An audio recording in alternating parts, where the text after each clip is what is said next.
I want to talk about Kagurabachi. You want me to talk about Kagurabachi. And because of the limited number of chapters available right now, I've only really been able to create general videos like reviews and power system breakdowns. However, there has been some crazy developments unfolding in the recent chapters, which mean that I can finally make some more targeted and specific videos. And who better to focus on more than the up-and-coming new-gen main character, Chihiro Rokuhira. Now, don't get me wrong, I do have some criticisms, but this video will mostly be blessed with my special glazing technique from the Heian era. So sit tight and let me show you why Chihiro Rokuhira has the potential to become the best, most badass, and most loved new-gen main character in Shonen manga. Oh, also, if this video can get 500 likes, then I will start dropping weekly Kagurabachi chapter reviews. And please subscribe, because we're at like 15k, and that's only 1 million more until we get like a million. Okay, that actually just sounded dumb as fuck, but you get the point, just subscribe. Anyway, enough yap, let's get right into it. The first thing that I really want to talk about is actually very simple. You see, I don't normally care for main characters all that much, but with Chihiro Rokuhira, well, he's a rare exception. Why?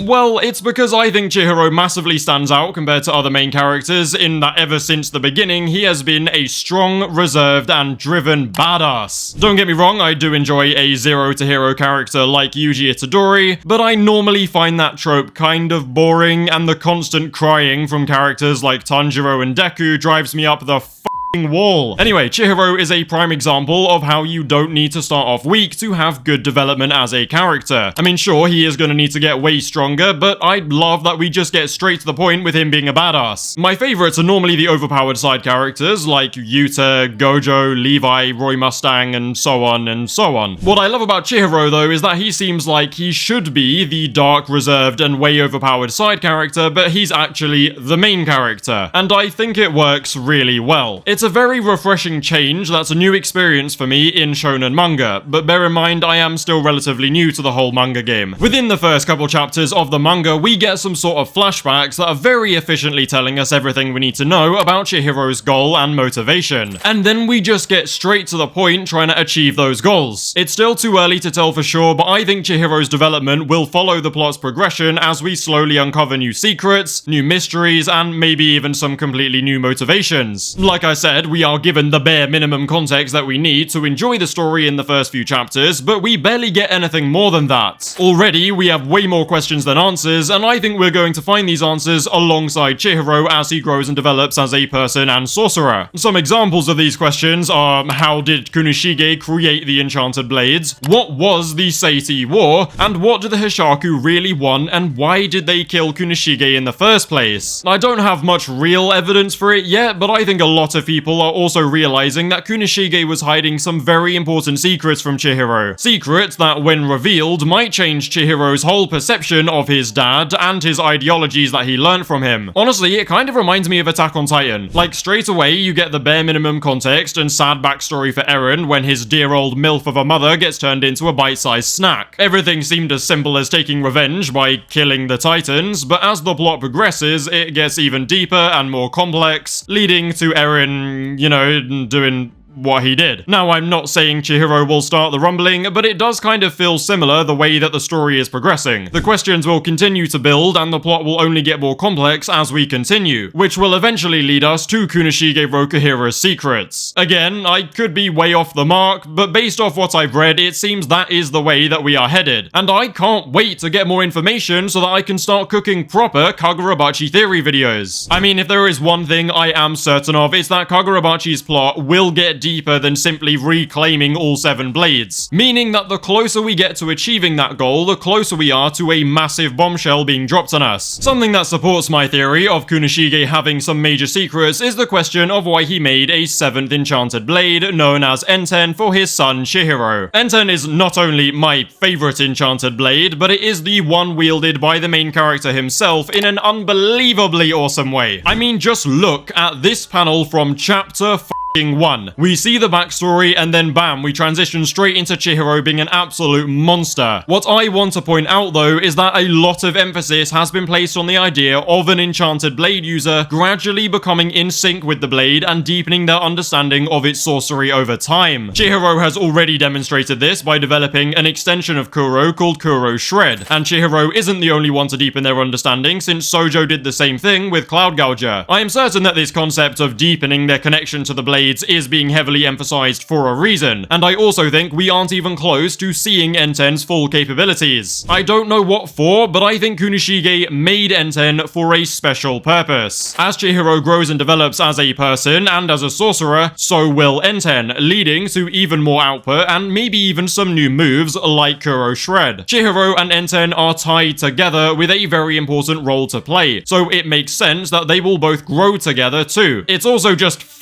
awesome. I mean, look at how unbelievably cold Chihiro looks every single time he draws that blade. He's got that terrifying confidence and nonchalantness that Captain Levi has, which is what makes him such a cool main character as opposed to a side character. Enten also means that Chihiro is straight up one of the strongest characters that we have seen in the series so far, being only slightly behind Hiyuki, Yura, the other enchanted blade users, and also Shiba thanks to Yura glazing him in the recent chapter. When Chihiro reaches the same level as the other enchanted blade users though, I honestly can't imagine what kind of threat could possibly oppose him. And this supports my idea that John Yura Hishaku is not the true final boss of Kagurabachi. Overall though, the combination of Enten, incredible battle artwork, and Chihiro himself is what makes him such an unbelievably cold main character that will become one of the big names in New Gen Shonen manga. And I give you my word on that, he's too cool to be forgotten, okay? Kagurabachi's going places and so is Chihiro. Get over it. Now though, I think it's about time we talk about the elephant in the room, which is the Enchanted Blade retrieval arc that we are currently in the middle of. More specifically, chapter 53 and 54, where Chihiro faces off against a new rival sent by the Hishaku known as Hirohiko. Hirohiko is a young Hishaku sorcerer with a dangerous origami-based ability that confronted Chihiro during his mission to find and protect Uruha. Or Uraha. Yeah, fuck off. Whatever, you know what I mean. Hirohiko gives a little speech about Chihiro being a monster and a killer, and then says that he is one of us, meaning he's like the Hishaku. And then he also says he thinks Chihiro and himself could be very good friends by trying to kill each other. Now, I don't know about you, but when I want to make friends, I don't normally try and kill them, but hey, it worked out for Todo, so maybe it will for Hirofriko too, who knows. According to a big John Yura Hishaku himself, Hirohiko is meant to claim an enchanted blade and is skilled enough to master it in no time at all. But more importantly, Hirohiko seems to have been raised by the Hishaku in a very sheltered life away from others. And this is why John says that he's psychologically immature and why Hirohiko wants Chihiro to be his first ever friend. First of all, this is actually an amazing parallel to Chihiro himself because Chihiro actually had a very similar experience. He also grew up very sheltered under the protection of the Kamanabi with his dad, Kunishige Rokuhira. And there's also no denying that he has an insane innate talent for sorcery. In fact, these parallels and the whole "you're one of us" thing reminds me a lot of Yuji and Mahito's rivalry. I think Hirohiko is actually going to be Chihiro's Mahito, and they'll be a long-ish term rival whose purpose is to spark Chihiro's growth and development. I mean, it's almost like Hirohiko is Mahito and Yura is Kenjaku, which of course leaves the question of who is Kagurabachi's Sukuna. Just something for you to think about, you know? Anyway, Chihiro then thinks back to memories of talking to his dad and Samura. He remembers how they always avoided the title of hero, even though everyone else gives it to them, because they felt the heavy, guilty burden of being a monster. And then the most important part is that they told Chihiro to go and take his own path, and don't necessarily follow in their footsteps. However, Chihiro's drive is just too strong to be swayed by their words or Hirohiko's. He accepts that he is not a hero, and he acknowledges that he is a killer, which then shows us that all he cares about is protecting the innocent people from danger, regardless if those people still see him as a monster or not. He then goes full Batman and poses for the camera before slicing Hirohiko's arms off. I mean, please, can we just take a second to appreciate how unbelievably cold these panels are? You cannot read this and tell me Chihiro isn't one of the coolest main characters ever made in manga. Yeah, I'm gonna get cooked for Glaze, but whatever, I'm right. Now, again, this interaction and rivalry actually reminds me a lot of Yuji and Mahito's interaction at the high school. You know, when Junpei gets turned into a demonic platypus. In that case, it was all about Yuji abandoning his reluctance to kill by pulling that same pose for the camera and then declaring that he will kill Mahito. Chihiro does pretty much the same thing by accepting that he is a monster and vowing to drag the Hishaku down to hell with him before beating the absolute crap out of that Mahito wannabe. The only issue that I have with this whole rivalry is that Hirohiko is currently missing the one thing you need for wielding a blade. Well, the main thing you need unless you're Zoro, but Zoro hasn't managed to infiltrate the Kagurabachi universe just yet, so I think it's safe to say that their battle is over for now. However, we have already seen Yura effortlessly reattach/heal a severed arm, so he may be able to do the same for Hirofriko. If he does get his arms back and get even stronger, then it's very likely we will see a much longer and more intense round 2, where both Chihiro and Hirohiko have an enchanted blade. Considering the fact that Chihiro has Enten, Cloud Gouger is destroyed, and the Kaminabi have sealed Magatsumi, it means that Hirohiko is likely to gain Samura or Uruha's enchanted blades. He may even get both of them as suggested in the most recent chapter. And